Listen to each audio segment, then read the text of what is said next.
out here in front of the Cobo Center. We got a massive rally going on here about the water crisis in Flint in its relation to Detroit Public Schools, because we have the same emergency managers in charge of both. We have some children who are currently enrolled in Detroit Public Schools. What's your names? Grace and your mother? Tamara. And how old are you? 9. So what grade are you in? 4. Okay. What's your favorite subject in school? Art. Is your art program still at school? That's good, because you know in a lot of public schools they're getting rid of art programs and after school programs as well. So what do you know about what's going on in Flint right now? That the water's poisonous. How does that make you feel? And so my question is, what has school been like lately for you? Difficult. What kind of difficulties have you faced? We've lost a few people that work at our school. So you got teachers leaving, people you like? Yeah, like we have a lady who works in the front lobby and she had to go because she spoke bilingual. So now it's hard. Do you speak bilingual as well? They've tried to justify what they're doing here. We moved from California, and I can't justify the conditions in the schools. We've had times where we've had to send water with the kids because the water's brown at school, unclean, unsafe, and I wonder how they're cooking. This is water even in Detroit Public Schools? Well, last year we had a problem with that. And so it's saddening because I want my kids to go to school and know that they're safe. If we can't trust the water, we can't, that was that condition at that time. Our teachers don't get paid well, they're taking pay cuts, they're not getting increases for 4 years. It's a tough, our teachers give a lot of themselves and a lot of their own money for the sake of the kids. So what do you think about the teachers now doing the sick outs where they're calling in? I 100% support it. I tell them, you do it as long as you have to do it, we'll do what we have to do. So I think it's smart. Thank you for your time.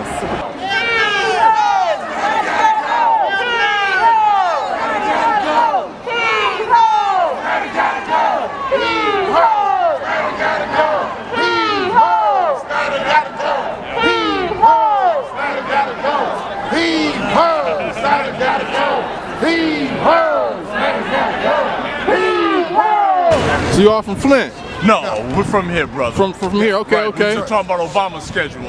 Yeah, he's retired DPS teacher. I'm a current GPS teacher. Perfect, I was looking for some teachers. What's the current mindset of teachers in Detroit right now? The current mindset of teachers is enough is enough. They've been quiet and been asked to be quiet and take all these concessions quietly for the last 10 years. And now they still want, it's like that story, the giving tree. After you gave all the branches, all the fruit, the child kept coming back, and all they had was a stump.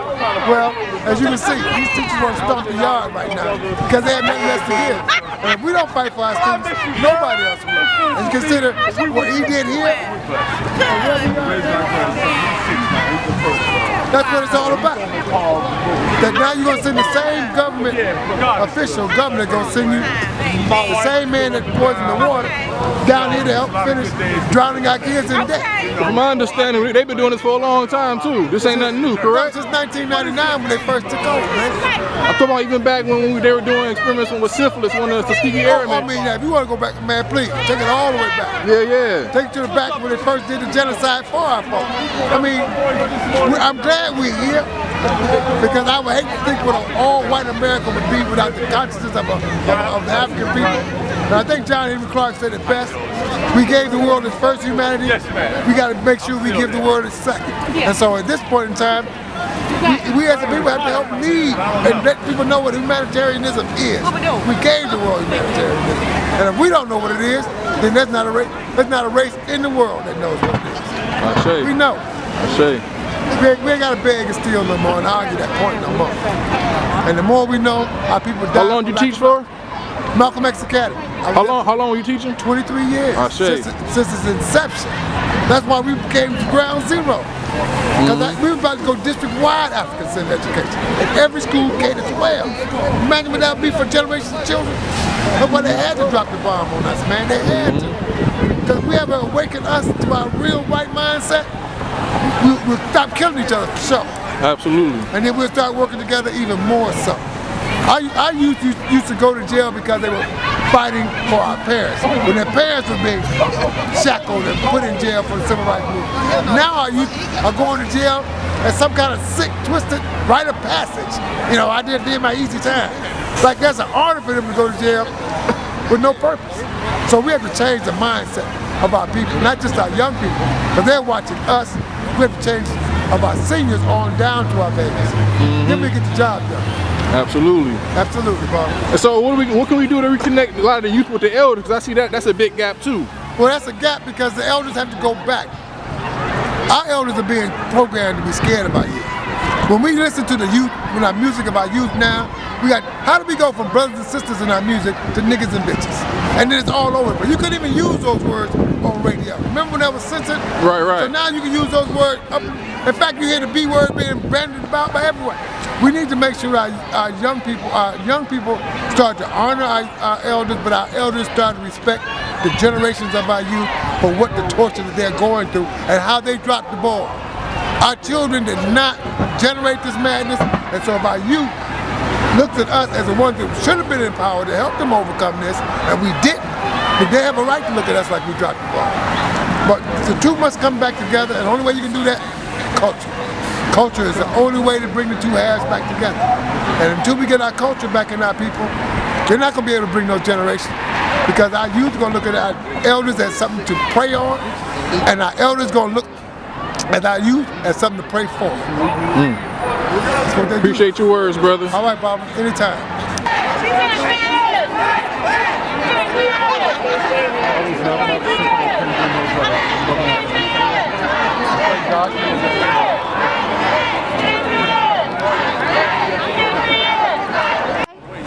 So we got another Readyo Radio exclusive here. We got some more of the youth. And I just want to talk to you all because a lot of times your voices aren't heard. And then we see it on the news and everybody has an opinion, but what's really been affected are you and your upbringing. How do you feel right now with the current political state of why you're out here? I think it's hard for the teachers with the situations that they're in right now. From what you will see on the news and what you hear the teachers talking about. Bates Academy? I went to Bates Academy. You did? I did go to Bates. You go to Bates as well? Over the years, the classes have gotten a lot bigger. I know when I was in kindergarten, I only had like 20 class of like 20 people, but now it's 30. I have 38 people in my class this year. Is it hard for the teachers to keep order in the class? Definitely. There's a lot of good, and sometimes they can be immature, so it's hard to keep a hold on the lesson and everything when you don't have a lot of control in the class with so many people. How do you feel knowing that the crisis in Flint was ran by the same people who are starting to run Detroit public school systems? How does that make you feel? Not good at all. What makes you think, why would someone logically do that? Why would somebody appoint a person that has destroyed Flint water system to control Detroit public school system? Why do you think that's the case? I honestly don't. I guess something that has to do with some of the budgets. I don't know. Not really. What grade are you in? 6th. 6th grade, okay.